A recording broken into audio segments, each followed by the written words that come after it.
Hello and welcome to a very special evening here on Sports Central. We have for you our NFL Draft Special. Happening in just a few weeks on April 24th to the 26th is the NFL Draft, where a few Chippewas hope to hear their name called on draft day.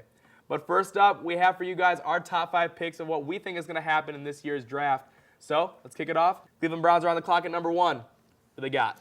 Yeah, I see him taking a quarterback here. Sam Darnold, USC. I think the move that the Jets made to go up to 3 was enough to scare them out of taking Saquon Barkley. I think he's the best player in the draft, but I think they're going to take a quarterback. I'd have to agree. I think a quarterback needs to be a necessity here. You can't miss out on a quarterback. You need to get that guy. And I think it's going to be Josh Allen. He's my favorite quarterback in this draft. I think he's going to be able to come in, not year one. They got Tyrod Taylor. He's got some time to learn. Hugh Jackson prides himself on being a quarterback guru. Let's let him put his money where his mouth is, train this guy up, give the Browns the first franchise quarterback they've had in over 20 tries. So I totally agree with you. Josh Allen, top QB in this draft for me. Now, I don't see the Browns going QB here. People have shut the door on this option right here with Saquon Barkley, Penn State running back, because they brought in Carlos Hyde.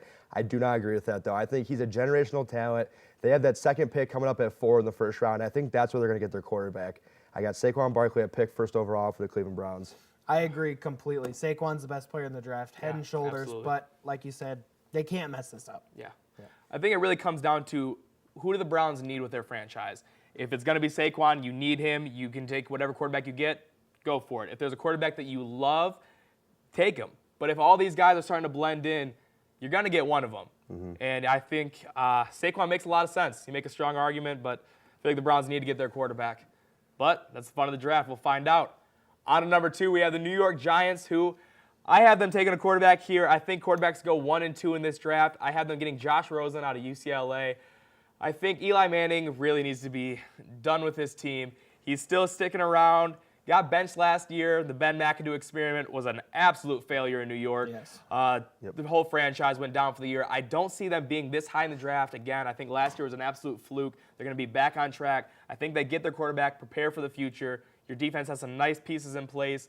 Let everything else fall in place, but prepare yourself for the future while you have some star power available. So for the Giants, I'm going to throw that yield sign up. You know, Eli Manning and Joe Flacco, I'm not trying to say winning a Super Bowl makes you an elite quarterback, but the right tools, Eli Manning won 2 Super Bowls. So I don't think it's that urgent to get a quarterback for them. Jason Pierre-Paul, as you mentioned, is one of their great defensive players they've had the last few years. He's gone now. I think Bradley Chubb's a big stud in this year's draft. He's a defensive end from North Carolina State. I think you draft him, you can plug him right in. I think that's who the pick's going to be. One question I think that's going to be answered eventually with Josh Rosen, too. Who's he going to throw to? Is Odell Beckham even going to be there? Yeah. Yep. I have him taking Quentin Nelson, offensive guard from Notre Dame. Okay. I think they love Eli. They trust in Eli enough to think that he's going to have a couple more years in him. Quentin Nelson is going to extend Eli's career. He's one of the best players in the draft. A great offensive line prospect, the best one in this class. I think they go Quentin Nelson and ride it out with Eli. All I got to say is if they take a guard at number 2 overall, thank God the draft moved on to Dallas this year, or else the boos would be echoing in Radio City. Yeah, that's true. Moving on to number 3, sticking in New York this time, we got the Jets coming up. What do you guys got?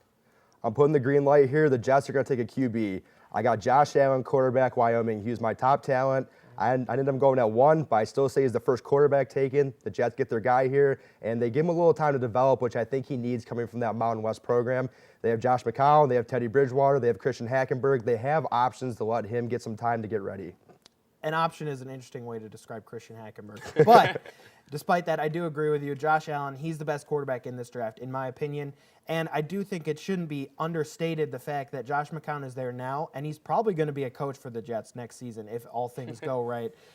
Josh Allen won't have to start immediately, but he can eventually. You know, I think he will become a good quarterback.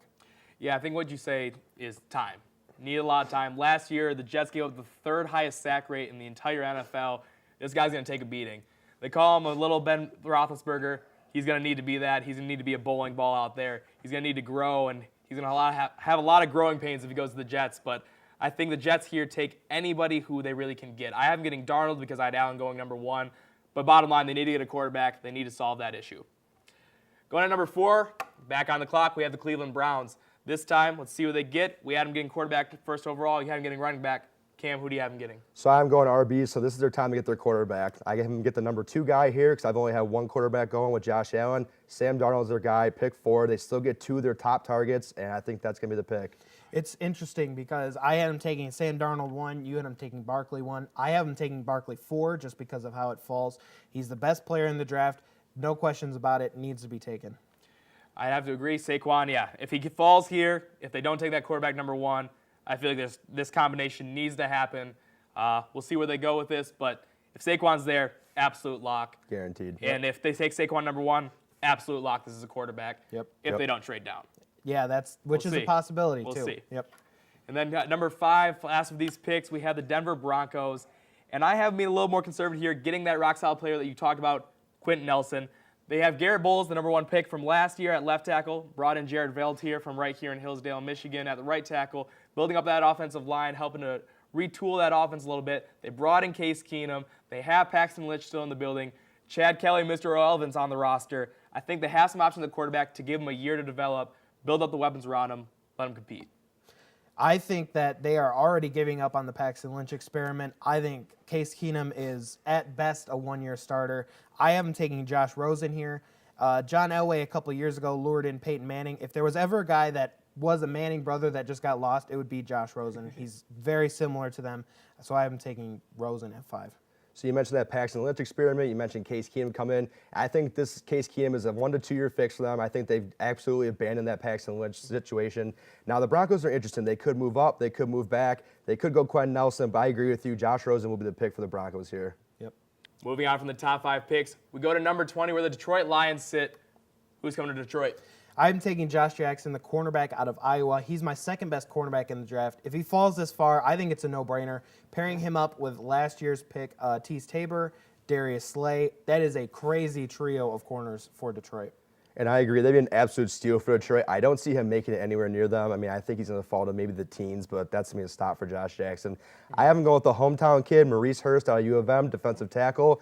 I think it's a good fit. I think the fans will love getting a U of M kid in the program, and I think it's just overall a really good steal for the Lions here. Love Mo Hurst. That's who originally, a few weeks ago, I had the Lions getting, but after the heart condition that was discovered at the NFL Combine, he's going to drop. Yeah. It might be a little thing. He's been cleared medically to play at Michigan. It probably isn't going to be a big thing, but that's a huge red flag that you don't want to waste your first-round pick on. Yep. I love the pick. Hopefully we can get him around 2, but I have him getting Marcus Davenport, the defensive end out of University of Texas San Antonio. The big reason here is not only is the kid an athletic freak, 6'6", almost 300 pounds with room to grow, but his coach from last season at UTSA, Bo Davis, is now signed on in Detroit to be the defensive line coach. A lot of comfort there. He knows this kid. If he's there at 20, pull the trigger, get somebody, a real star, on the opposite side of Ziggy Ansah. No doubt. I think the biggest risk with him is just he went to UT San Antonio. That is a small school, and that's scary for me. Moving on from Lions football, talking Chippewa football, sticking right here in Michigan. This year, there's a lot of draft buzz happening in Mount Pleasant, none more so than around tight end Tyler Conklin. So coming up for this draft, where do you guys see Conk falling? You know, I see Tyler being a tight end, too, for a team. As early as the 3rd round for compensatory picks, he could replace Tyler Eifert in the Cincinnati Bengals. I could see him dropping down to the Dallas Cowboys to be the next Jason Wynn for them. Obviously, a college basketball player once, way more athletic, but I see him definitely following up a good tight end in this league currently. Yeah, speaking of the Cowboys, that's actually where I have him going. I think somewhere starting in the 4 to 6 range. I have him going to Dallas, pairing him up with Jason Witten. He provides a nice change of pace. And pairing him up with Des Bryant, I love that combination. I actually have him going out west to the Seattle Seahawks.